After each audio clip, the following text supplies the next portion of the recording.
ഈ മഴ ഇങ്ങനെ പെയ്തുകൊണ്ടിരുന്നാൽ ശരിയാവില്ലല്ലോ. പണം മുഴുവൻ പോവുമല്ലോ.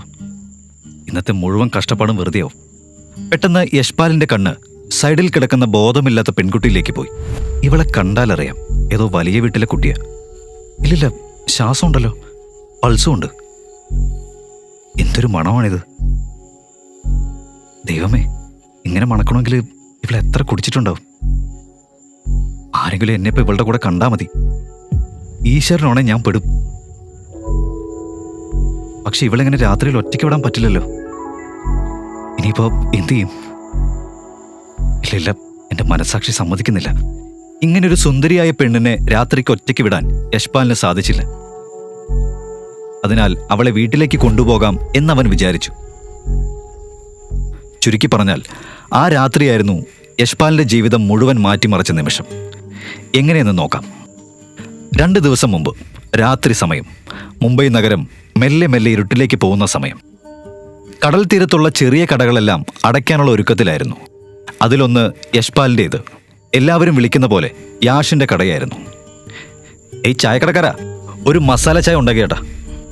അയ്യോ ചേട്ടാ, സോറി, കട അടച്ചു, ചായയും കഴിഞ്ഞു. ഒരു കാര്യം ചെയ്യ്, നിങ്ങൾ നാളെ രാവിലെ വാ, നല്ല കിടിലൻ ഇഞ്ചി ഏലക്ക ചായ ഉണ്ടാക്കാം. എനിക്കിപ്പോഴല്ലേ ചായ കുടിക്കാൻ തോന്നുന്നേ, എന്നിട്ട് നീ നാളെ വരാൻ പറയുന്നു. ശരി, ഇതൊക്കെ വിട്ടേക്ക്. എൻ്റെ വീട് ഇവിടെ അടുത്താ, ബൈക്കും ഉണ്ട്. വരൂ, നിങ്ങൾക്ക് എൻ്റെ വീട്ടിൽ ഞാൻ ഉണ്ടാക്കിത്തരാം ചായ. ഓ ഇല്ല, പിന്നെ കുടിക്കാം. അയ്യോ മടിക്കണ്ട, വരൂ, എൻ്റെ വീട് ഇതവിടെ അടുത്താ. ഇവിടെ കടൽക്കരയിൽ തന്നെ, കടലിന് നേരെ. ബീച്ച് സൈഡിലോ? അതെ, കടലിൻ്റെ അടുത്ത് തന്നെ. വിൻഡോയിൽ നിന്ന് നോക്കിയാൽ കടൽ കാണാം. കിടലും വ്യൂ ഉണ്ട്. നീ ചായക്കൊപ്പം വേറെ ഒന്നും കുടിച്ചിട്ടില്ലല്ലോ അല്ലേ? ഇല്ല ചേട്ടാ, ഞാൻ സത്യമാണ് പറയുന്നത്. നിങ്ങളാണ് അല്ലെങ്കിൽ ഞാനാണ് സത്യം. എന്താ അവിടെ കുറെ കുടിലുകൾ കാണുന്നില്ലേ? അതിലൊന്നാണ് എൻ്റെ വീട്.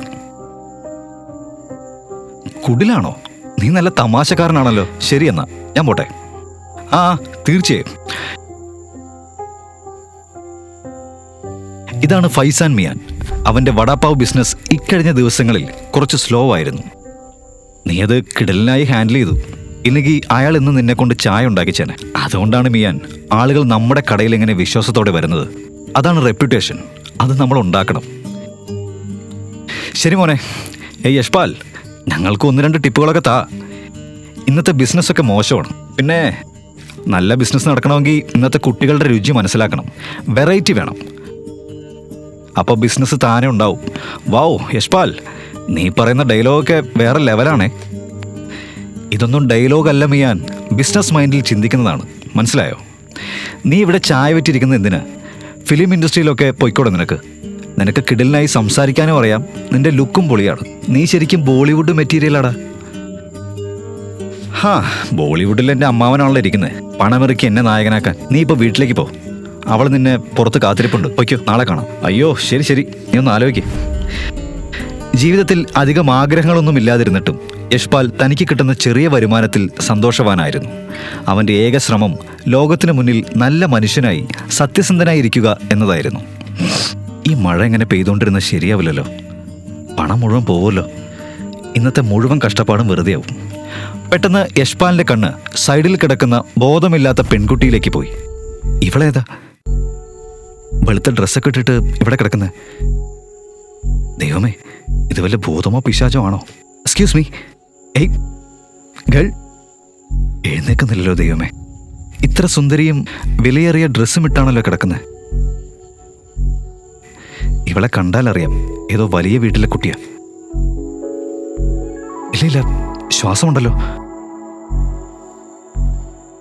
പൾസും ഉണ്ട്.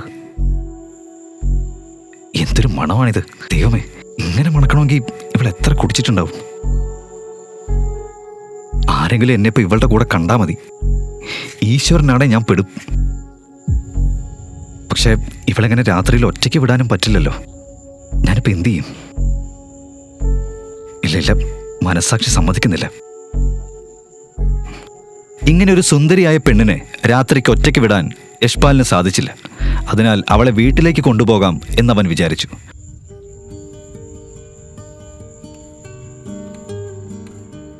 പക്ഷേ ആ രാത്രി യശ്പാലിന്റെ ജീവിതം മുഴുവൻ മാറി മറഞ്ഞു. എങ്ങനെയെന്ന് നോക്കാം.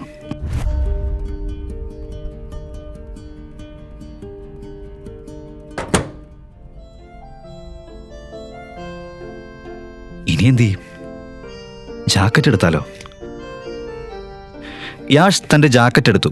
ബോധമില്ലാതെ കിടക്കുന്ന അവളെ കട്ടിലിൽ കിടത്തി. ആ പെൺകുട്ടിക്ക് ഏകദേശം 21-22 വയസ്സുണ്ടായിരിക്കും. അവളൊരു വെളുത്ത ഡിസൈനർ ഡ്രസ്സാണ് ഇട്ടിരുന്നത്. അതിന് ഏകദേശം യശ്പാലിൻ്റെ 6 മാസം സാലറിയുടെ വിലയുണ്ടാകും. അവൾ അടിച്ച വില കൂടിയ പെർഫ്യൂമിൻ്റെ മണം റൂം മുഴുവൻ നിറഞ്ഞിരുന്നു. ഇത്ര വലിയ പണക്കാരിയായി ഇവൾക്ക് എന്ത് സന്തോഷമാണ് ഇതിൽ നിന്ന് കിട്ടുന്നത്? കുടിച്ച് തളർന്ന് ബോധമില്ലാതെ എവിടെയോ കിടക്കുന്നു. എന്താണിതൊക്കെ? ഇവളെ അവൻ വീട്ടിലേക്ക് കൊണ്ടുവന്നില്ലായിരുന്നെങ്കിൽ അങ്ങനെ ഒരു ഒറ്റപ്പെട്ട സ്ഥലത്ത് അവൾ മറ്റാരുടെ കയ്യിൽപ്പെടാൻ സാധ്യതയുണ്ടായിരുന്നുവെന്ന് അവൻ ഭയപ്പെട്ടു. അയ്യോ, എൻ്റെ വസ്ത്രങ്ങൾ മുഴുവൻ നനഞ്ഞല്ലോ. ഞാനും ഒന്ന് തുണി മാറാം.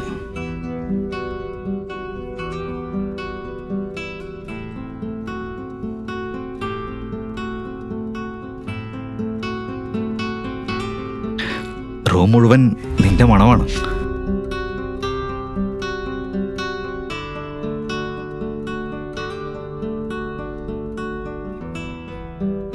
ഇവളെ ഇനി വീട്ടിലേക്ക് എങ്ങനെ അയക്കും? ഫോണില്ല, ID ഇല്ല, അതും ഇത്രയും മദ്യലഹരിയിൽ. ഇവൾ ഇനി 10 മണിയായാലും എഴുന്നേക്കില്ല. വസ്ത്രം മുഴുവൻ നനഞ്ഞിട്ടുമുണ്ട്. ഇത് മാറ്റിയില്ലെങ്കിൽ പനി പിടിക്കും. ദൈവമേ, എന്തിനാണ് ഇങ്ങനെയൊരു കുടുക്ക് എനിക്ക് തന്നത്? ഇവളുടെ വസ്ത്രം എങ്ങനെ മാറ്റും ഇപ്പോൾ?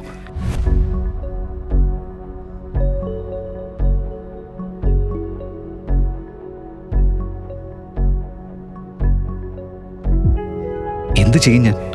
മാറാതെ വേറെ വഴിയുമില്ല. മാറ്റിയില്ലെങ്കിൽ രാവിലെ ഇവള് ജീവനോടെ ഇല്ലെങ്കിൽ ആശുപത്രിയിലേക്ക് കൊണ്ടുപോണ്ടി വരും.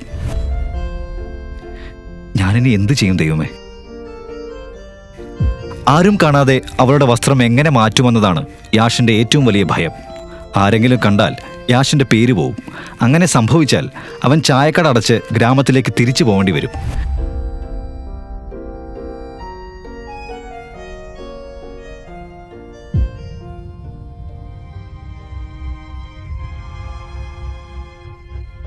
ദൈവമേ, ഞാൻ പെട്ടുവെന്ന് തോന്നുന്നേ. ആ കാടിൽ എന്ത് കണ്ടിട്ടാണ് യാഷ്പാൽ ഭയന്നത്?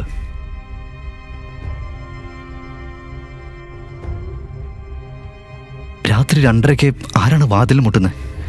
വാതിൽ തട്ടിയത് കേട്ട് യാഷിന്റെ ഉത്കണ്ഠ കൂടി. പരിചയമില്ലാത്ത പെൺകുട്ടി ഒപ്പമുണ്ടെന്ന് ആരെങ്കിലും കണ്ടാൽ വലിയ പ്രശ്നമുണ്ടാകും എന്നതായിരുന്നു അവന്റെ ഭയം. യശ്പാൽ സാറേ, ഈ സമയം ശ്രുതി എങ്ങനെ ഇവിടെ വന്നു? ഈ മുറിയിൽ ഒരു പെൺകുട്ടിയുണ്ടെന്ന് അവൾ അറിഞ്ഞ? ദൈവമേ, അത് മതി പിന്നെ എൻ്റെ മാനം പോവാൻ.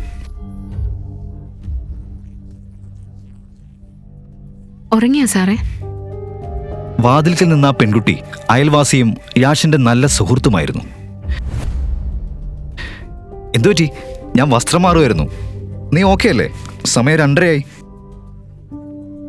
ഇല്ല ഇല്ല സാർ, എല്ലാം ഓക്കെയാ. നിങ്ങൾ വന്നോന്ന് നോക്കാനായിരുന്നു. ഇന്നത്തെ കാലാവസ്ഥ മോശമല്ലേ, അതുകൊണ്ട്. നിന്റെ പഠനമൊക്കെ ഓക്കെ അല്ലേ? അന്ന് ഫീസിന്റെ എന്തോ പ്രശ്നം പറഞ്ഞിരുന്നില്ലേ? അതൊക്കെ തീർന്നോ? ഇല്ല, ഫീസിനെ കുറിച്ചൊന്നും ഞാൻ പറഞ്ഞില്ലല്ലോ. അയ്യോ, പോട്ടെ, ഒന്നും പ്രശ്നമില്ല. ഓഹോ, ക്യൂട്ടി ഫ്യൂട്ടി. പൊയ്ക്കോ. Good night. അയ്യോ സാറേ, ഇന്റർനെറ്റിൽ നിന്ന് പഠിച്ച പുതിയ ഇംഗ്ലീഷ് വാക്കുകൾ പറയുന്നുണ്ടല്ലോ. ഗുഡ് നൈറ്റ് സാറേ, ഗുഡ് നൈറ്റ്.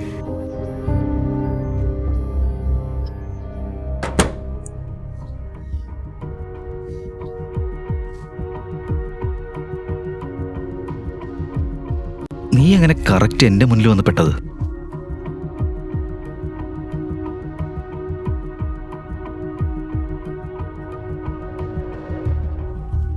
ഈ വില കൂടിയ വസ്ത്രം എവിടെ അഴിക്കണം, എങ്ങനെ കെട്ടണം ഒന്നും മനസ്സിലാവുന്നില്ലല്ലോ. ദൈവമേ, ഒരു വഴി കാണിച്ചു തരണേ. ഹേ മേഡം, ഹലോ. അവളുടെ വസ്ത്രം മാറാൻ യാഷ് വീണ്ടും മടിച്ചു. പക്ഷെ മറുവശത്ത് അവൾക്ക് തണുപ്പിൽ നിന്ന് ചുമയും തുടങ്ങി. അപ്പോൾ അവൻ റൂമിലെ ലൈറ്റ് അണച്ചു. കണ്ണുമടച്ച് ദൈവനാമത്തിൽ എങ്ങനെയോ അവളുടെ വസ്ത്രം മാറ്റി.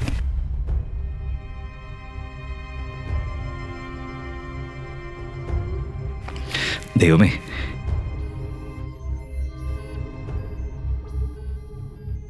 ഈ പെൺകുട്ടി രാവിലെ എഴുന്നേറ്റ് ഒരു അപരിചിതനെയാണ് കാണാൻ പോകുന്നത്. അപ്പോൾ ഇവൾ നിലവിളിക്കും, നേരെ എന്നെ അടിച്ച് താഴോട്ട് വിടും. ദൈവം എല്ലാം കാണുന്നുണ്ടല്ലോ. ഞാൻ നല്ലത് മാത്രമേ ചെയ്തിട്ടുള്ളൂ.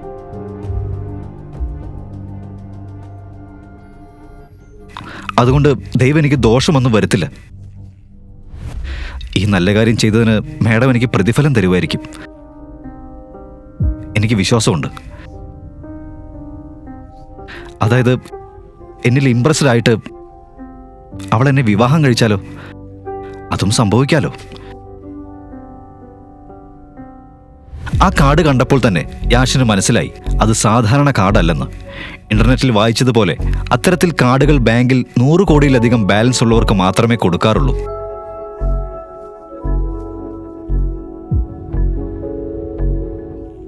കിയാര അഗർവാൾ. ആ പേര് വായിച്ച ഉടനെ ആ പെൺകുട്ടി ആരാണെന്ന് യാഷിന് മനസ്സിലായി. അഗർവാൾ ഗ്രൂപ്പ് മുംബൈയിലെ ടോപ്പ് കമ്പനികളിൽ ഒന്നാണ്. ആ പെൺകുട്ടി അതേ കുടുംബത്തിലെ അംഗമായിരുന്നു. ദൈവമേ, എനിക്ക് എന്തായിരിക്കും സംഭവിക്കുക? ഈ മേഡത്തിന്റെ മുന്നിൽ ഞാനൊരു പുഴുവാണ്. എന്നിട്ടാണ് ഞാൻ വിവാഹം സ്വപ്നം കാണുന്നത്. ആ രാത്രി മുഴുവൻ അവൻ തിരിഞ്ഞും മറിഞ്ഞും കിടന്നു. അവൻ ഉറങ്ങാനായില്ല. അവൻ അറിയാതെ തന്നെ അവൻ കിയാരയിലേക്ക് ആകർഷിക്കപ്പെടാൻ തുടങ്ങി.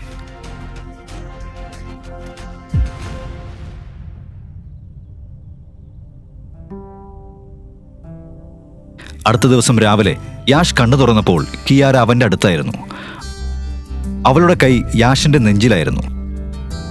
വിറയ്ക്കുന്ന കൈകളാൽ യാഷ് അത് മാറ്റി. യാഷിന്റെ ജീവിതത്തിൽ ഇത്രയും അടുത്ത് ഒരു പെൺകുട്ടി വന്നത് ഇതാദ്യമായിരുന്നു.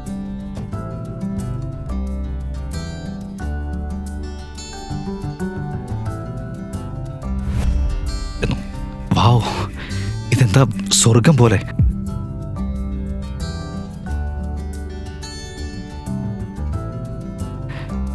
അയ്യോ ദൈവമേ, 10 മണിയായി. ഇന്നത്തെ ബിസിനസ് മുഴുവൻ പാളിപ്പോയി. കിയാരയുടെ ശബ്ദം കേട്ടതും യാഷിന്റെ മുഖം ചുവന്നു. അവളെ നോക്കിയ ഉടനെ തന്നെ അവളുടെ മുഖഭാവത്തിൽ നിന്ന് അവൾ അവനെ തെറ്റിദ്ധരിച്ചിരിക്കുന്നുവെന്ന് യാഷിന് മനസ്സിലായി. നിങ്ങൾ വിചാരിക്കുന്ന പോലെ ഒന്നുമില്ല മാഡം. മനസ്സിലായോ? നീ ആരാ? ഞാൻ ചോദിച്ചത് കേട്ടില്ലേ? ആരാ നീ? ഓക്കെ, സമാധാനിക്കേ പ്ലീസ്. ഞാൻ ആരാണെന്ന് എല്ലാം ഞാൻ വിശദമായിട്ട് പറയാം. അയ്യോ മാഡം, മെല്ലെ ശാന്തമായിരിക്കേ. ഇന്നലെ രാത്രി നിങ്ങൾ എത്ര കുടിച്ചിട്ടുണ്ടായിരുന്നു അറിയാമോ? ബീച്ച് സൈഡിൽ നിങ്ങൾ കിടക്കുകയായിരുന്നു. നല്ലോണം കുടിച്ചിട്ടുണ്ടായിരുന്നു നിങ്ങൾ.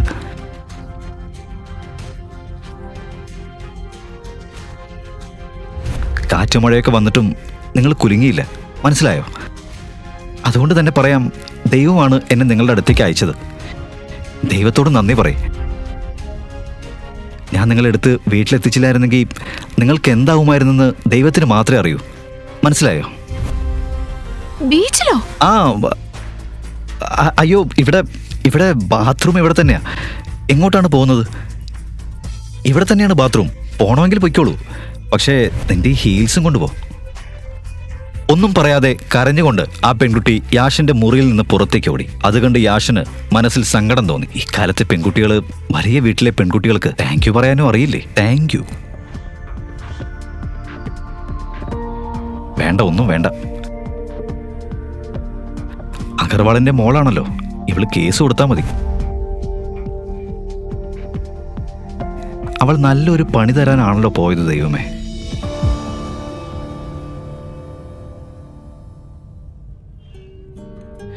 വൈകുന്നേരമായി. യാഷ്പാലിന്റെ ചായക്കടയിൽ ആളുകൾ നിറഞ്ഞു തുടങ്ങി. അവന്റെ കൈകൾ ചായക്കപ്പുകൾ നിറയ്ക്കുന്നതിൽ തിരക്കിലായിരുന്നു. പക്ഷെ അവന്റെ മനസ്സ് ഇന്നലെ രാത്രിയിലും ഇന്ന് രാവിലെ നടന്ന കാര്യങ്ങളിലായിരുന്നു.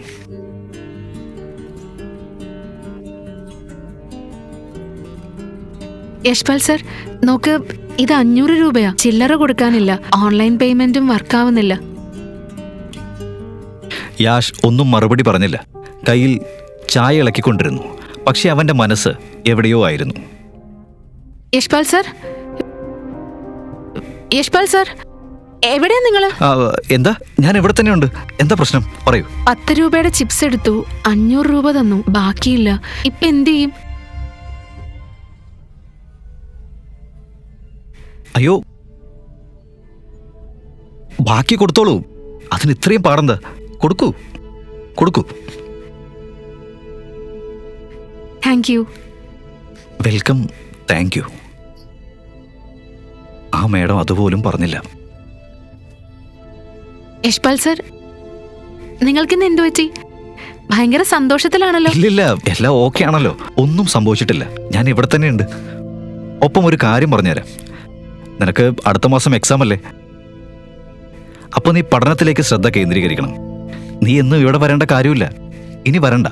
നാളെ മുതൽ പരീക്ഷ വരെ ഇനി നീ ഇങ്ങോട്ട് വരണ്ട കേട്ടോ. അല്ല സർ, ഞാൻ മാനേജ് ചെയ്യും. No problem. ഞാൻ പറയുന്നത് കേൾക്ക്. നീ പോയി നിന്റെ ഭാവി നോക്ക്. നല്ലോണം പഠിക്ക്. ഇവിടുത്തെ കാര്യങ്ങളൊക്കെ ഞാൻ നോക്കിക്കോളാം. ശ്രുതിയുടെ പരീക്ഷകൾ അടുത്തെന്നും ഇനി അവൾ കരിയറും ഭാവിയും ശ്രദ്ധിക്കണമെന്നും യാഷിന് മനസ്സിലായി. അപ്പോഴേക്കും കൂടുതൽ കസ്റ്റമേഴ്സ് എത്തി. അവർ രണ്ടുപേരും തിരക്കിലായി. അപ്രതീക്ഷിതമായി 5-6 തടിയുള്ള ഗുണ്ടകൾ ഒരുമിച്ച് ആ തെരുവിലേക്ക് വന്നു. ഇവരൊക്കെ ആ പ്രദേശത്തെ തെരുവുകളിലെ കടകളിൽ നിന്ന് ചിട്ടി പണം പിരിക്കുന്ന ഗുണ്ടകളായിരുന്നു. ഫൈസാൻ, ചിട്ടി കൊടുക്കാൻ മറന്നുപോയോ? അടി കിട്ടിയാലേ നീ കൊടുക്കൂ. എന്ത് പറയാൻ, ഇവര് വീണ്ടും സീൻ ക്രിയേറ്റ് ചെയ്യാൻ വന്നിരിക്കുന്നു. ഇല്ലില്ല ശങ്കരൻ ബാബു, ഞാനെന്തിനു കള്ളം പറയണം? എൻ്റെ പോക്കറ്റ് കാലിയാണ്. നെക്സ്റ്റ് ടൈം ഞാൻ മുഴുവൻ തരാം. ആണല്ലേ? ഞാനൊരു പൊട്ടനാണെന്ന് വിചാരിച്ചോ നീ? ഇപ്പൊ തന്നെ എനിക്ക് പണം വേണം. ഇല്ലെങ്കിൽ എന്ത് ചെയ്യണമെന്ന് എനിക്കറിയാം. നിന്റെ ഈ കട ഞാൻ പൊളിക്കും. മനസ്സിലായോ? ഞാൻ എന്തെങ്കിലും ചെയ്യാം.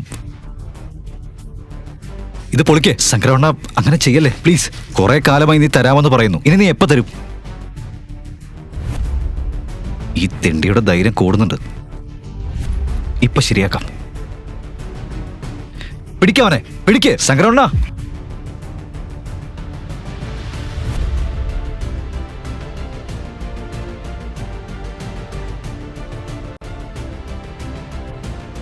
Yashpal sir, Yashpal sir. ഞാൻ ഓക്കെയാണ് ശ്രുതി. നീ വീട്ടിലേക്ക് പോയിക്കോ. ഇല്ല സർ, സാറിന് ഈ അവസ്ഥയിൽ ഇട്ടിട്ട് ഞാൻ പോവില്ല. ഞാൻ പറഞ്ഞില്ലേ ഞാൻ ഓക്കെ ആണെന്ന്. വീട്ടിലേക്ക് പോ. ഇവിടുത്തെ കാര്യം ഞാൻ നോക്കാം. നിന്റെ സ്ഥാനം എന്താണെന്ന് മറന്നോ നീ? നിന്റെ കടയും ഞങ്ങളിനി പൊളിക്കണം.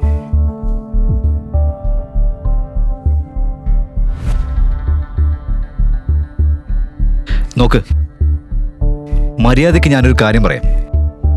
ഇവിടെ ചിട്ടി വാങ്ങാൻ വന്നതല്ലേ? മിണ്ടാതെ അതും വാങ്ങിപ്പോയിക്കോ. നീ നിയമം കയ്യിലെടുക്കേണ്ട മോനെ സംഗ്രം. ചായക്കപ്പ് കൊണ്ട് കിട്ടണോ നിനക്ക്? നീ നിയമങ്ങളും റൂൾസൊക്കെ ഉണ്ടാക്കാനായോ? എന്നാ നീ ഇതും കൂടെ കേട്ടോ. ഇവിടെ നിയമം ഉണ്ടാക്കുന്നവനും ലംഘിക്കുന്നവനും ഞാൻ തന്നെയാ. എല്ലാവരും ചെവി തുറന്നു കേട്ടോ. ഇന്നു മുതൽ പുതിയ നിയമം കൊണ്ടുവരുന്നു. നിങ്ങൾ ഇനി പലിശ ഇരട്ടിയായിട്ട് തരണം. മനസ്സിലായോ ഇല്ലയോ? നമുക്ക് കാണാം. പൊളിക്കവന്റെ കട.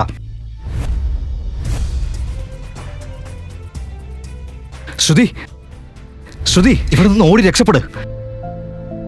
ശ്രുതി, ഓടിപ്പോ.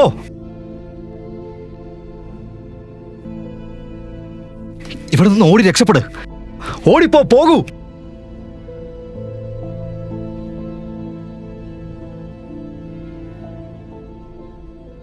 സംഗ്രം, ഞാൻ പറയുന്നത് കേട്ടോ.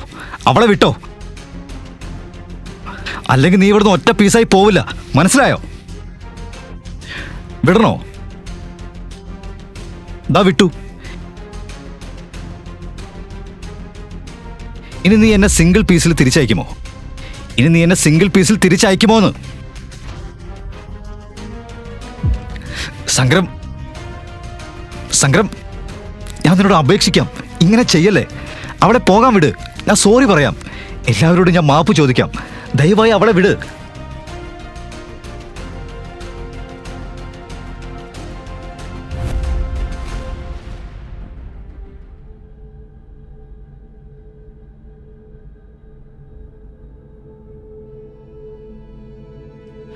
ഓ, പോലീസ് വന്നോ? ഒറ്റ കുട്ടി അനങ്ങരുത്. സാർ, സാർ, ഞാനാണ് വിളിച്ചത്. സാർ, ഇത് സംഗ്രം, ഞങ്ങളുടെ ഏരിയയിലെ ഗുണ്ടേ. അവൻ പലിശ വാങ്ങാൻ വന്നതാ. ഞങ്ങളുടെ കയ്യിൽ പണമില്ലാത്തതിനാണ് അവൻ ഇങ്ങനെയൊക്കെ ചെയ്യുന്നത്. അതെ സർ, ഈ നശിച്ചവൻ എന്നെ ഹറാസ് ചെയ്തു. ഇൻസ്പെക്ടർ, ഇതെല്ലാം ഞങ്ങളുടെ കാര്യം. നീ ഇടപെടണ്ട. ഓടാ, പോലീസിനെ ഭീഷണിപ്പെടുത്തുന്നോ നീ? ഇൻസ്പെക്ടർ, ഞാൻ ആരുടെ ആളാണെന്ന് നിനക്കറിയില്ലേ? സസ്പെൻഷൻ വേണം നിങ്ങൾക്ക്? ആ അറിയാം, ഒരു തുച്ഛ രാഷ്ട്രീയക്കാരൻ്റെ നായയാണ് നീ. പക്ഷെ ഇപ്പോൾ തെരഞ്ഞെടുപ്പ് അടുത്തു മോനെ. ഇപ്പൊ നിന്റെ അപ്പം വന്നാലും നിന്നെ രക്ഷിക്കാൻ പറ്റില്ല. പിടിച്ചോണ്ട് പോവനെ. വലിയ തെറ്റാണ് നിങ്ങൾ ചെയ്തിരിക്കുന്നത്. കാത്തിരിക്കെ, ഞാൻ കാണിച്ചു തരാം. പരാതിപ്പെട്ടത് ആരാണ്? സാർ, ഞാനാണ് വിളിച്ചത്. അപ്പം നിങ്ങളെല്ലാവരും പോലീസ് സ്റ്റേഷനിൽ വന്ന് FIR കൊടുക്കണം. പിന്നെ അവനെ ആരാണ് അടിച്ചത്? ഇതാ ഇവനാണോ? ഇവൻ സംഗ്രാമിന്റെ ആളാ. ഇവൻ എന്നെ അടിക്കാൻ വരികയായിരുന്നു. യശ്പാൽ സാർ ഇവനെ അടിച്ച് എന്നെ രക്ഷിച്ചു. നീയോ? അടിപിടിക്കാനുള്ള താല്പര്യം കൂടുതലാണല്ലോ നിനക്ക്. ഇവനെയും കാറിൽ കയറ്റ്. ഇല്ല സാർ, അവൻ എല്ലാം ചെയ്തത് എന്നെ രക്ഷിക്കാനാണ്. ഇയാളെ കൊണ്ടുപോകരുത് സാർ. ശ്രുതി, നീ വിഷമിക്കണ്ട. നമ്മൾ തെറ്റൊന്നും ചെയ്തിട്ടില്ല. ഒന്നും സംഭവിക്കില്ല.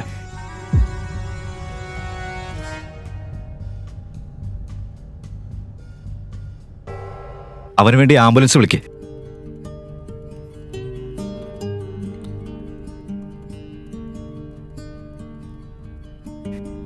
ശരി, എന്താ ചെയ്യേണ്ടതെന്ന് നോക്കാം.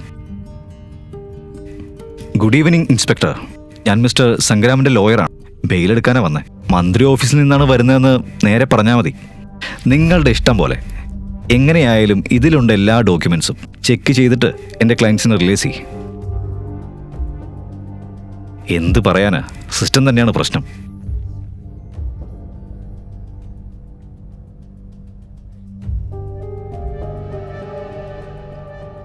ഇതാ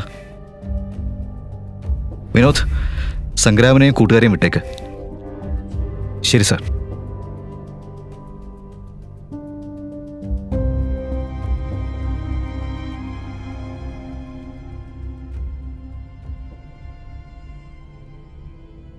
ഇൻസ്പെക്ടർ സാർ, ഇതെന്താ സംഭവിക്കുന്നത്? മാഡം, ഇതാണ് നമ്മുടെ സിസ്റ്റം. നമുക്ക് എന്ത് ചെയ്യാനാവും? എന്തായാലും സമയം കുറേയായി. നിങ്ങൾക്ക് വീട്ടിലേക്ക് പോവാം. സാർ, പക്ഷേ യശ്പാൽ സാറിനെ വിട്ടുതരൂ. അവൻ എന്നെ സഹായിച്ചതാ. മാഡം, അവൻ അടിച്ച ആ ഗുണ്ട ഇപ്പോഴും ഹോസ്പിറ്റലിലാ. അവന് ഇവന്റെ നേരെ പരാതി ഒന്നും ഇല്ലെങ്കിൽ ഞങ്ങൾ ഇവനെ വിടും.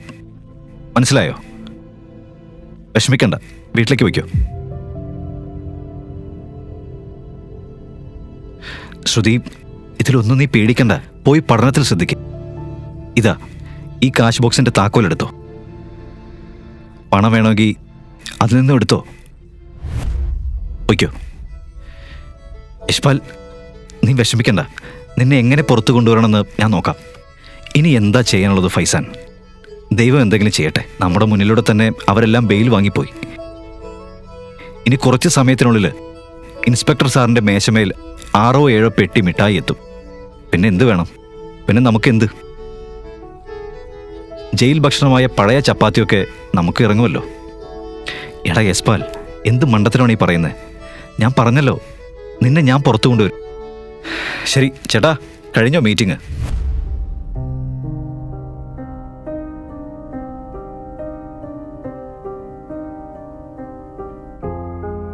നിന്റെ പേരെന്തായിരുന്നു?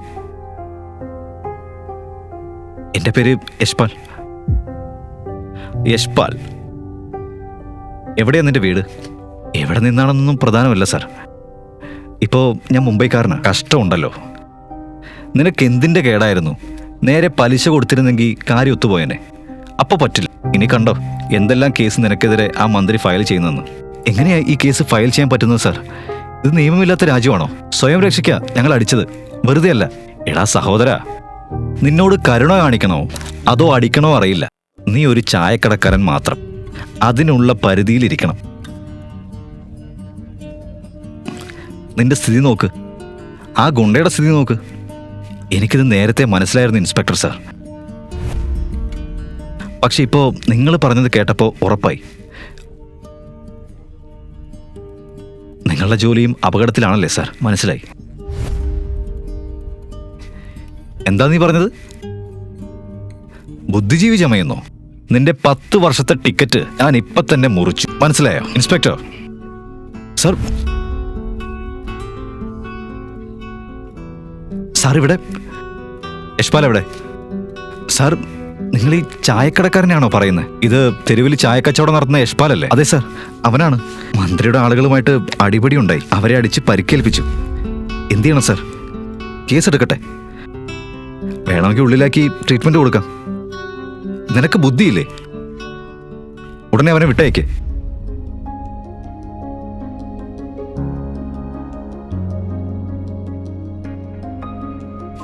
പക്ഷേ സാർ പറഞ്ഞത് കേട്ടില്ലേ? ഇപ്പോ തന്നെ ഇറക്കവനെ. മേലിൽ നിന്ന് നേരിട്ടുള്ള ഉത്തരവാ. ഇൻസ്പെക്ടർ ഞെട്ടിപ്പോയി. കമ്മീഷണർ തന്നെയാണോ യശ്പാലിനെ രക്ഷിക്കാൻ വന്നത് എന്നവന് മനസ്സിലായില്ല. അവനിനി വല്ല മന്ത്രിമാരുമായി ബന്ധമുണ്ടോ? ശരി സാർ, ഞാൻ തുറക്കാം. വിനോദ്, ഈ സെല്ലിന്റെ കീ എടുക്ക്.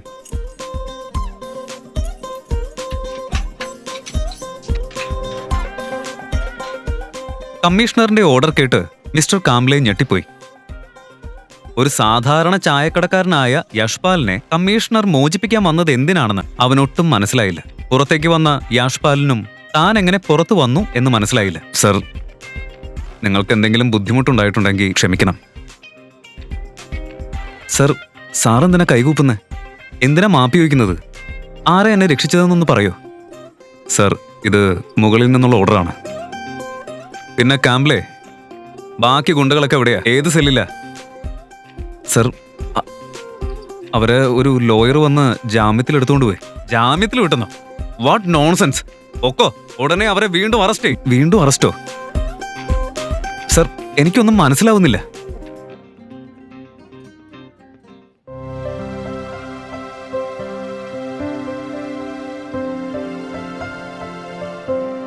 ഇപ്പൊ മനസ്സിലായോ?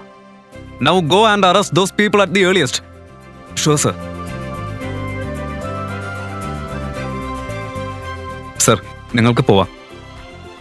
എഗെയിൻ, ഇവിടെ നടന്ന എല്ലാത്തിനും സോറി.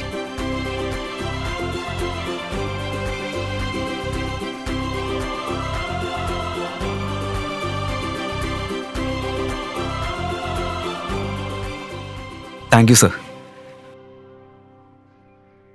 പൂർണ്ണ ആശയക്കുഴപ്പത്തോടെ യാഷ് പോലീസ് സ്റ്റേഷന്റെ എക്സിറ്റിലേക്ക് നടക്കാൻ തുടങ്ങി.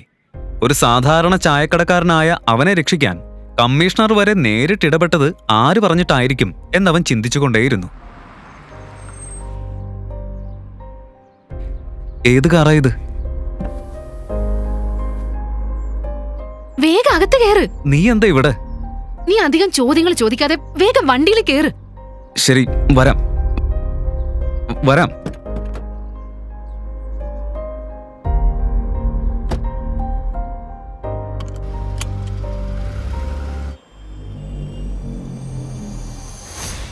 കിയാര, നിങ്ങളാണോ എന്നെ ജാമ്യത്തിലിറക്കാൻ സഹായിച്ചത്? അല്ല, മിനിസ്റ്റർക്ക് നിന്നെ മരുമകനാക്കാൻ ആഗ്രഹമുണ്ട്, അതുകൊണ്ടാണ് നിന്നെ വിട്ടയച്ചത്. നീ എന്താ പറഞ്ഞുകൊണ്ടിരിക്കുന്നത്? എനിക്കൊന്നും മനസ്സിലാവുന്നില്ല. യാഷ് കിയാരയെ ഒന്ന് നോക്കി. അവൾ ഇന്നലത്തേക്കാൾ സുന്ദരിയായതുപോലെ അവന് തോന്നി. അവളുടെ കാറിൽ മുഴുവൻ ഇന്നലെ രാത്രി തന്റെ ചെറിയ മുറിയിൽ അവൾ ഉള്ളപ്പോൾ ഉണ്ടായിരുന്ന അതേ പെർഫ്യൂമിന്റെ ഗന്ധവും ഉണ്ടായിരുന്നു. Nice smell. അതിന് നൈസ് ഫ്രാഗ്രൻസ് എന്നാ പറയേണ്ടത്, മണ്ട. ശരി ശരി, നൈസ് ഫ്രാഗ്രൻസ്. ആ, പിന്നെ എനിക്കൊരു കാര്യം ചോദിക്കാനുണ്ടായിരുന്നു. നീ ഇന്ന് രാവിലെ ഒന്നും ചോദിക്കാതെയും പറയാതെയും എങ്ങോട്ടേക്കാ ഓടിപ്പോയത്? നീ കാര്യമുള്ള ചോദ്യങ്ങൾ ചോദിക്കാതെ വേണ്ടാത്ത കാര്യങ്ങളാ ചോദിക്കുന്നത്. ഞാൻ വീണ്ടും എന്തിനാ ഇവിടെ വന്നതെന്നാണ് നീ ചോദിക്കേണ്ടത്. എന്തിനാ ഞാൻ വീണ്ടും നിന്റെ മുഖം കാണാൻ വന്നതെന്ന്. അതെനിക്കറിയാം. നിന്റെ ആ വെളുത്ത ഡ്രസ്സും അതിന്റെ കൂടെയുള്ള ഹൈ ഹീൽസ് ഷൂവും ഇതൊക്കെ വാങ്ങാനല്ലേ നീ വന്നത്? അതെനിക്കറിയാം. മിണ്ടാതിരിക്കെ. ഒരു ഡ്രസ്സിനായിട്ട് ബെയിലെടുക്കാൻ വരാൻ എനിക്കെന്താ വിവരമില്ലേ? ഇൻഫാക്ട് എനിക്കെന്റെ ക്രെഡിറ്റ് കാർഡും തിരികെ വേണമെന്നില്ല. ക്രെഡിറ്റ് കാർഡിനെ കുറിച്ച് പറഞ്ഞ കുറെ കമ്പനികൾ നമ്മുടെ പിറകെ നടന്നെടുപ്പിക്കുന്നതല്ലേ ഒരു ക്രെഡിറ്റ് കാർഡ്. അതിനെന്ത് വിലയുണ്ട്? ആ, എനിക്ക് ഓർമ്മയുണ്ട്. ആ കാർഡ് ഇപ്പോഴും അവന്റെ കയ്യിലാണ് എന്ന് യാഷിന് ഓർമ്മ വന്നു. ആ ക്രെഡിറ്റ് കാർഡിന് 100 കോടി രൂപയുടെ ശക്തിയുണ്ട്.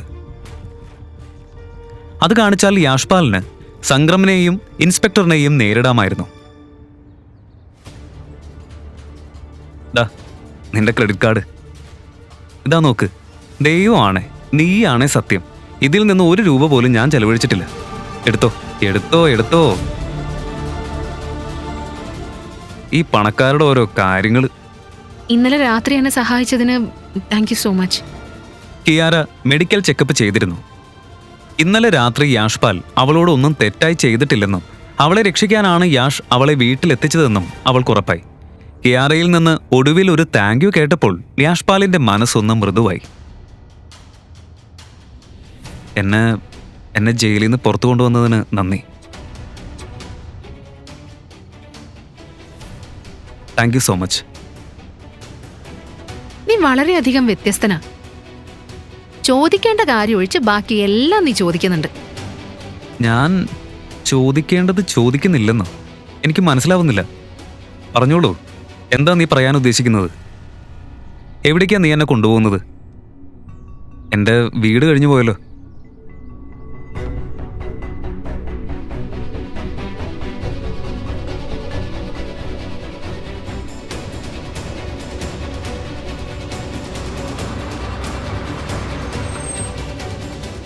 ഇവിടെയല്ലേ ഞാൻ ഇന്നലെ നിന്നെ ബോധരഹിതയായിട്ട് കണ്ടത്? അതെ, എനിക്ക് നിന്നോടൊരു പ്രധാന കാര്യം സംസാരിക്കാനാണ് ഇവിടെ വന്നത്. പ്രധാന കാര്യോ? ഓ കിയാരാജി, ഞാൻ തുറന്നു പറയാം. ഇന്നലെ രാത്രിയിൽ ഞാൻ നിങ്ങളോടൊന്നും തെറ്റായി ചെയ്തിട്ടില്ല. ഒന്ന് നിർത്ത്, വായടയ്ക്ക്. എന്തൊരു ചായ നാറ്റാ ഇത്. ചായപാത്രത്തിനുള്ളിലിരുന്നാണോ നീ ചായ ഉണ്ടാക്കുന്നത്? ഏയ്, ഒരു ചായക്കടക്കാരന്റെ ശരീരത്തിൽ നിന്ന് ചായയുടെ അല്ലാതെ പിന്നെ എന്തിന്റെ സ്മെല്ല് വരാനാ? ഇത് കഷ്ടപ്പാടിന്റെ സ്മെല്ല. നിനക്കത് എങ്ങനെ മനസ്സിലാവാനാ? നിനക്ക് കഷ്ടപ്പെടേണ്ട കാര്യമൊന്നും ഇല്ലല്ലോ. നിങ്ങൾ സ്മെല്ലിന് വേണ്ടി എന്താ അതിന് ഇംഗ്ലീഷിൽ എന്താ പറയുന്നത്? പെർഫ്യൂം. അത് ഫൂ ഫൂ അടിച്ച് നടന്നാൽ മതിയല്ലോ. നമുക്കതില്ല. Hey, shut up. നിന്റെ മണ്ടത്തരം പറച്ചിൽ നിർത്ത്. ഞാൻ നിന്നോടൊരു പ്രധാന കാര്യം പറയാനാ വന്നത്. Now listen carefully. നിന്റെ എല്ലാ വിവരങ്ങളും എനിക്കറിയാം. നിന്റെ പേര് യഷ്പാൽ. എല്ലാവരും നിന്നെ യഷ് എന്ന് വിളിക്കും. നീ സർനെയിം ഉപയോഗിക്കുന്നില്ല. ജുഹു ബീച്ചിന്റെ മുൻവശത്ത് ഒരു ചായക്കട നടത്തുന്നു. കടലോരത്തെ സ്ലമ്മിൽ വാടകയ്ക്കാണ് നീ താമസിക്കുന്നത്. എന്നെ കുറിച്ച് ഇങ്ങനെ പല ഇൻഫർമേഷനും നീ നോക്കി വെച്ചിട്ടുണ്ടല്ലോ. പിന്നെ സർനെയിമിന്റെ കാര്യം പറഞ്ഞാ എനിക്ക് തന്നെ എൻ്റെ സർനെയിം അറിയില്ല. അറിയായിരുന്നെങ്കിൽ ഞാൻ തന്നെ ഉപയോഗിച്ചെന്നെ. വീടിനെ കുറിച്ച് പറഞ്ഞാൽ നിനക്കുള്ളതുപോലെ പണം എനിക്കും ഉണ്ടായിരുന്നെങ്കിൽ ഞാനും ഒരു പോഷ് ഏരിയയിൽ നിങ്ങളെപ്പോലെയൊക്കെ ഒരു വീടെടുത്തേനെ. വീണ്ടും എന്തൊക്കെയോ പറയല്ലേ. നീ എന്താ മനസ്സിലാക്കാത്തത്? It's serious matter. ശരി, ഞാനൊന്നും പറയുന്നില്ല. നിനക്കല്ല സംസാരിക്കാൻ താല്പര്യമില്ലാത്ത ഞാൻ പോവാം. നിക്ക്, ഒരു ഡീൽ ഉണ്ടാക്കാം. നീ എന്റെ ബോയ്ഫ്രണ്ട് ആവണം. എന്താ ചെയ്യേണ്ടത്? ഡീൽ. എന്റെ ബോയ്ഫ്രണ്ട് ആക്. ബോയ്ഫ്രണ്ട്? നീ ഇപ്പൊ എന്താ പറഞ്ഞത്? ഒന്നുകൂടി പറഞ്ഞേ. നമുക്കൊരു ഡീൽ ഉണ്ടാക്കാം. നീ എന്റെ ബോയ്ഫ്രണ്ട് ആവണം. ഓ, ദൈവം സാക്ഷി, 20 മിനിറ്റ് പോലും ആയിട്ടില്ല നമ്മൾ ഈ കാറിൽ ഒന്നിരുന്ന് സംസാരിച്ചിട്ട്. അപ്പോഴേക്കും നീ എന്നെ ബോയ്ഫ്രണ്ട് ആക്കുമെന്ന് പറയുന്നു. അത്ഭുതം തന്നെ ഇത്. കിടിലൻ. Super weather. ഈ ബീച്ച്. അവിടെ നീ ഒരു ബോംബിട്ട പോലെ ഒരു കാര്യം പറഞ്ഞു. ഞാനത് ആസ്വദിച്ചു. കൊള്ളാം.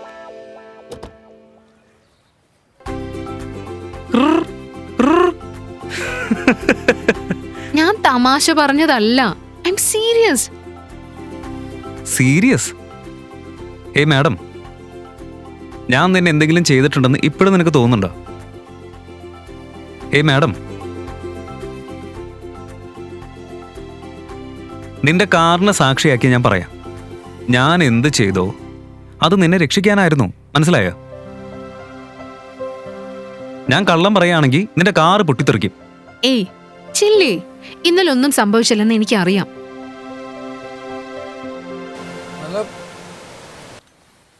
അപ്പോ ഒന്നും സംഭവിച്ചിട്ടില്ല എന്നറിഞ്ഞിട്ടും പിന്നെ എന്തിനാണ് ഈ ഡീല്? അയ്യേ, എനിക്ക് മനസ്സിലായി. ഇത് ഞാൻ നിന്നെ സഹായിച്ചത് കൊണ്ടൊന്നും അല്ലല്ലോ അല്ലേ?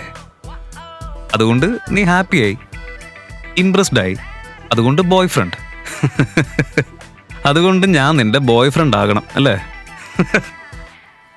ഞാൻ നിനക്കൊരു ഉപകാരം ചെയ്യാനാ വന്നത്. നീ എൻ്റെ ബോയ് ഫ്രണ്ട് ആകണമെന്നല്ല, ഇതൊരു ഡീലാണെന്നാ പറഞ്ഞത്. Deal deal deal. എന്തിനീ ഡീൽ?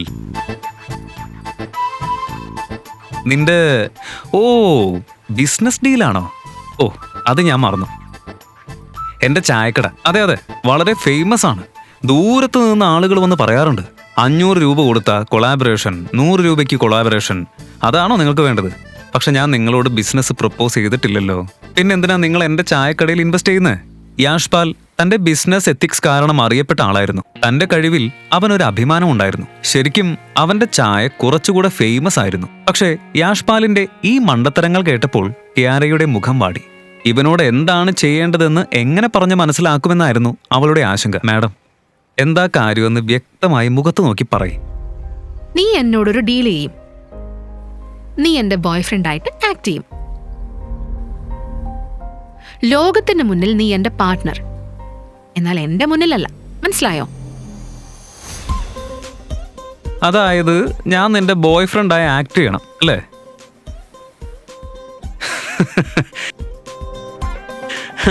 ശരി, ഇപ്പൊ എനിക്ക് മനസ്സിലായി. ലോകത്തിന് മുന്നിൽ ഞാൻ നിന്റെ ബോയ് ഫ്രണ്ട് ആണെന്ന് കാണിക്കണം. അങ്ങനെ നിന്നെ ശല്യപ്പെടുത്തുന്ന ആളുകളെ നിനക്ക് ഒഴിവാക്കാം. അതാണോ? മനസ്സിലായി എനിക്ക്. കറക്റ്റ്.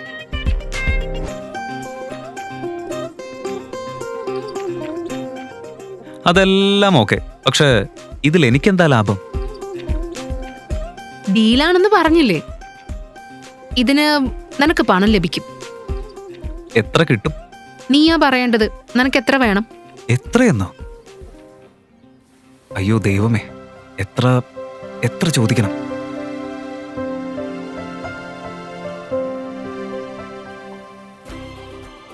എനിക്കൊരു സംശയം കൂടിയുണ്ട്.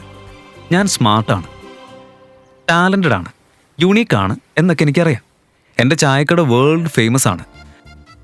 പക്ഷെ നിനക്ക് ബോയ് ഫ്രണ്ട് ആകണമെങ്കിൽ സ്ട്രഗ്ലിംഗ് ആക്ടേഴ്സ് ഉണ്ട്, മോഡൽസ് ഉണ്ട്. അവരെല്ലാം ഉണ്ടായിരിക്കെ നീ എന്തിന് എന്നെ സെലക്ട് ചെയ്തു? എന്റെ പൊന്നോ, നീ എത്ര ചോദ്യങ്ങൾ ചോദിക്കും? നീ ഒരു കാര്യം മാത്രം പറ, നിനക്ക് എത്ര രൂപ വേണം? പക്ഷെ എൻ്റെ ചോദ്യത്തിന് നീ ഇനിയും ഉത്തരം നൽകിയിട്ടില്ലല്ലോ. എന്തിന് എന്നെ സെലക്ട് ചെയ്തു? ഈ ഡീൽ എന്ന പേരിൽ വലിയൊരു പ്രശ്നത്തിൽ പെട്ടുപോകുമോ എന്നൊരു പേടി യാഷിനുണ്ടായി.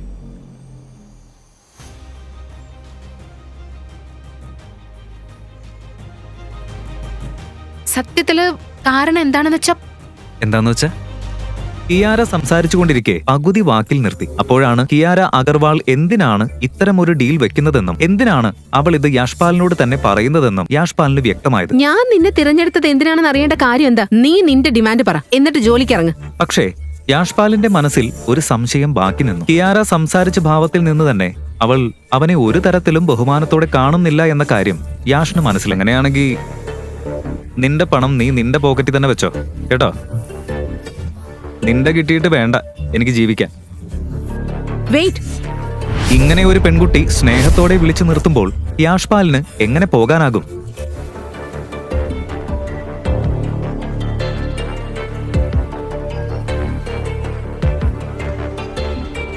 ശരി മാഡം, എനിക്ക് സത്യം അറിയണം. പുറമേ നോക്കുമ്പോൾ സാധാരണ ഒരു ചായക്കടക്കാരനെ പോലെ ആയിരുന്നാലും യാഷ്പാൽ ഒരു വേറിട്ട സ്വഭാവക്കാരനാണെന്ന് കിയാരയ്ക്ക് മനസ്സിലായി. അവന്റെ സ്ഥാനത്തുള്ളവരിൽ പലരും പണം എന്ന വാക്ക് കേൾക്കുന്നതോടെ യെസ് പറയുമ്പോൾ യാഷ്പാലിന്റെ ഉള്ളിൽ ഒരു അന്വേഷണ ഉദ്യോഗസ്ഥന്റെ ആത്മാവുണ്ടായിരുന്നു. ശരി, വെയിറ്റ്.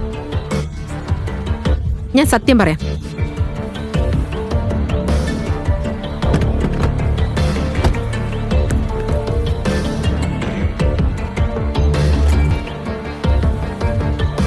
ഇത് നോക്ക്. അവൾ കാണിച്ച ഫോട്ടോ യാഷ്പാൽ ശ്രദ്ധിച്ചു നോക്കി. അതിൽ കിയാര വലിയൊരു ടീഷർട്ടും പൈജാമയും ധരിച്ച് കാലിൽ ചെരുപ്പില്ലാതെ ഓടുന്നുണ്ട്. സ്റ്റെയേഴ്സിനടുത്ത് ഒരു വെസ്റ്റ് മാത്രം ധരിച്ച് കിയാരയുടെ ഹൈ ഹീൽസ് കയ്യിൽ പിടിച്ച് യാഷ്പാലും നിൽക്കുന്നു. അത് അർത്ഥമാക്കുന്നത് അന്ന് രാത്രി നമ്മൾ വീട്ടിലെത്തിയപ്പോ അയൽവാസികളിൽ ആരോ അത് കണ്ട് അവർ രാവിലെ ഈ ഫോട്ടോ എടുത്തതാ അല്ലേ? അല്ല, അത് നിന്റെ അയൽവാസികളല്ല. എനിക്കറിയാവുന്ന ആളുകളാ ഇത് ചെയ്തത്. കിയാരയുടെ സുഹൃത്തുക്കൾ തന്നെയാണ് മുഴുവൻ രാത്രി അവരെ പിന്തുടർന്നതെന്ന് യാഷിന് സംശയം തോന്നി. നിന്റെ ഈ ഫ്രണ്ട്സിന് നമ്മളെ പിന്തുടർന്ന് ഈ ഫോട്ടോ എടുക്കുന്നത് ഒഴികെ വേറെ ജോലിയൊന്നുമില്ലേ? യാഷ്പാൽ ചോദിക്കുന്ന ചോദ്യങ്ങൾ കിയാരയെ കൂടുതൽ ചൊടിപ്പിച്ചെങ്കിലും എല്ലാം അറിഞ്ഞില്ലെങ്കിൽ അവൻ അതിന് തയ്യാറാവില്ലെന്ന് അവൾക്കറിയാമായിരുന്നു. കേൾക്ക്, ഇതാണ് കാര്യം. ചെക്കന്മാരെ പിന്നാലെ നടക്കുമ്പോ അവരെ ഒഴിവാക്കാൻ പലപ്പോഴും എനിക്ക് ബോയ്ഫ്രണ്ട് ഉണ്ടെന്ന് ഞാൻ അവരോട് പറയാറുണ്ട്. Of course it's a lie. നീ പറഞ്ഞതുപോലെ ചിലർക്ക് സംശയം തോന്നി. അവരെന്നെ നിന്റെ ഹട്ട് വരെ പിന്തുടർന്നു. അങ്ങനെ അവരെന്നെ നിന്റെ കൂടെ കണ്ടു. നീ എന്റെ ബോയ്ഫ്രണ്ട് ആണെന്ന് തെറ്റിദ്ധരിച്ചു. ഫോട്ടോ വൈറലായോ? ഇല്ല, അങ്ങനെ ആവരുത്. അങ്ങനെ സംഭവിച്ച എന്റെ ജീവിതം മുഴുവൻ തകരും. കിയാര തന്റെ ജീവിതത്തെക്കുറിച്ചായിരുന്നു പേടിച്ചതെങ്കിൽ യാഷ്പാൽ തന്റെ മാനത്തെയായിരുന്നു പേടിച്ചത്. ആ ഫോട്ടോ ഇന്റർനെറ്റിൽ വന്നാൽ നല്ലൊരു മനുഷ്യൻ എന്ന തന്റെ പേരിനെ അത് ബാധിക്കും. അതോടെ അവന്റെ ബിസിനസ്സും നശിക്കും. അവന്റെ നല്ല സ്വഭാവം കൊണ്ടാണ് ആളുകൾ അവന്റെ ചായക്കടയിലേക്ക് വരുന്നത്. മാഡം, ഹേയ് മാഡം, അപ്പോ ഞാൻ എന്താ ചെയ്യണ്ടേ? ഞാൻ നേരത്തെ പറഞ്ഞില്ലേ,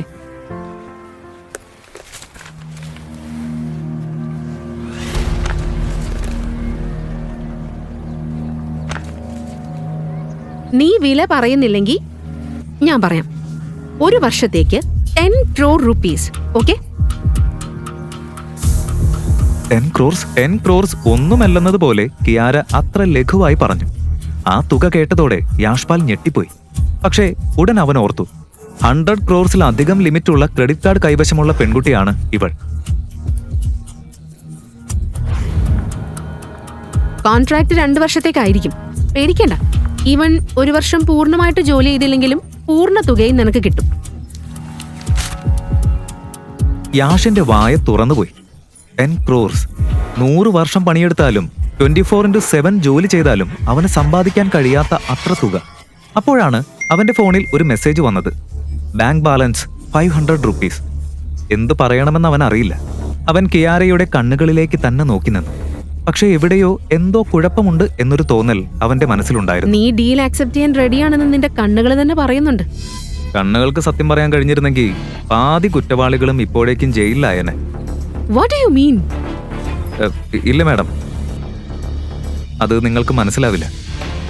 ഞാൻ ഡീൽ ആക്സെപ്റ്റ് ചെയ്തുവെന്ന് നിങ്ങൾ എങ്ങനെ പറയും? വാട്ട്? നീ എന്താ പറഞ്ഞത്?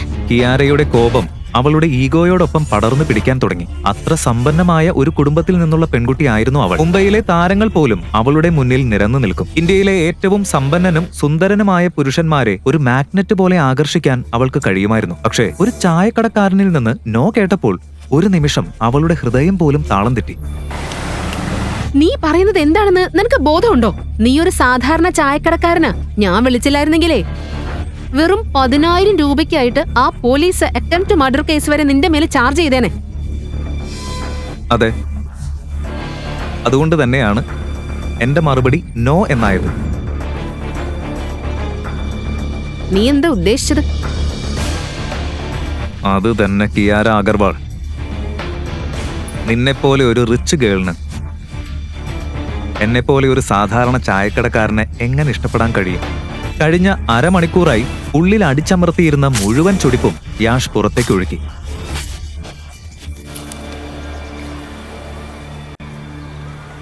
നിങ്ങളെപ്പോലെയുള്ള പണക്കാരുടെ കണ്ണില് ഞങ്ങൾ പാവകളല്ലേ? പണത്തിന്റെ നൂൽക്കെട്ട് പിടിച്ച് ഞങ്ങളെ നൃത്തം ചെയ്യിപ്പിക്കുന്നത് നിങ്ങളല്ലേ മാഡം? എനിക്ക് നിന്നോട് ഒരു ഫീലിംഗും ഇല്ല. നിനക്കും എന്നോട് ഒന്നുമില്ലെന്ന് എനിക്കറിയാം. അതുകൊണ്ട് നോ, ഈ ഡീൽ ഞാൻ ആക്സെപ്റ്റ് ചെയ്യുന്നില്ല. അതുകൊണ്ട് തന്നെ ഫീലിംഗ്സ് ഒന്നുമില്ലാത്തൊരു ആക്ടിംഗ് ഡീലാ ഞാൻ പറയുന്നത്. U stupid. കിയാര പറയുന്ന വാക്കുകൾ യാഷിനെ കൂടുതൽ അശാന്തനായി. അവൾ പറയുന്നതിനേക്കാളും വലുതായി എന്തോ ഒളിപ്പിച്ചു വെച്ചിരിക്കുകയാണ് എന്ന് അവൻ ഉറപ്പായി. ഓ മൈ ഫ്രണ്ട്, നിനക്ക് എത്ര വേണം? 15 crores? 20 crores? ദാ പുറത്തു വന്ന്. ഇതാണ് നിന്റെ യഥാർത്ഥ മുഖം. പണം കൊണ്ട് എന്നെ വാങ്ങാന്ന് നിനക്കൊരു തോന്നലുണ്ടെങ്കിൽ അത് തെറ്റാ. നീ പോയി വേറെ ആളെ നോക്കിയതിന്. ഓ ഗോഡ്. അപ്പൊ പണം വേണ്ടെങ്കിൽ നിനക്ക് എന്താ വേണ്ടത് പറഞ്ഞോ. കേൾക്ക് മാഡം, നീ എന്നോട് ശരിക്കും ഇഷ്ടം കാണിച്ചിരുന്നെങ്കിൽ, കുറച്ചെങ്കിലും സ്നേഹത്തോടെ പെരുമാറിയിരുന്നെങ്കിൽ, അപ്പോൾ മേ ബി ഞാൻ നിന്റെ ബോയ് ഫ്രണ്ട് ആകാമെന്ന പ്രപ്പോസൽ ചിന്തിച്ചേനെ. ഒടുവിൽ ഒരു ആണിന് സ്നേഹമല്ലാതെ വേറെ എന്താ വേണ്ടത്? അത്രേ ഉള്ളൂ. ഇന്റർനെറ്റിൽ വായിച്ചിരുന്ന തത്വചിന്തകളൊക്കെ യാഷ് ഇപ്പോൾ വാരി വിതറുകയായിരുന്നു. ഓ മൈ ഗോഡ്, ഇങ്ങനെ ഒരു കഴുത ആയല്ലോ ഞാൻ പിക്ക് ചെയ്തത്. എടി പെണ്ണെ, ഡീല് പ്രപ്പോസ് ചെയ്തത് നീയാ. ഞാനത് ആക്സെപ്റ്റ് ചെയ്യുന്നില്ല. പണത്തിന് വേണ്ടി ആരുടെയും ബോയ് ഫ്രണ്ട് ആകുന്ന ആളല്ല ഞാൻ. നിങ്ങളെപ്പോലെയുള്ള റിച്ച് എലീറ്റ് ലോകത്ത് ജീവിക്കണമെന്ന ഒരാഗ്രഹം എനിക്കില്ല. ആളുകൾ എന്നെ അറിയില്ലെന്നാണോ നീ വിചാരിച്ചത്? ഒരുപാട് പേർക്ക് എന്നെ അറിയാം. ചൗപ്പാട്ടിയിൽ എനിക്ക് വലിയൊരു ചായക്കടയുണ്ട്. നിന്നേക്കാൾ സുന്ദരിയായ പെൺകുട്ടികൾ പോലും എൻ്റെ ചായക്ക് വേണ്ടി ലൈൻ നിൽക്കും. മനസ്സിലായോ? സംസാരിക്കാൻ വന്നേക്കുന്നു. നീ തമാശ പറയാണോ? ഈ പൊട്ടത്തരങ്ങളൊക്കെ നിനക്ക് എവിടെന്നാ കിട്ടുന്നേ? ഇത് നോൺസെൻസ് അല്ല, ഞാൻ സത്യമാണ് പറഞ്ഞത്. അത് പറയാനുള്ള അവകാശം എനിക്കുണ്ട്. ഇത്ര സെൽഫ് ഒബ്സസ്ഡ് ആയ ഒരു ചായക്കടക്കാരനെ അവൾ ജീവിതത്തിൽ ഇതുവരെ കണ്ടിട്ടില്ല. അവസാനമായിട്ട് ഒരിക്കൽ കൂടി ചോദിക്കാം, യെസ് ആണോ നോ ആണോ? നോ, ഒരിക്കലും നടക്കില്ല.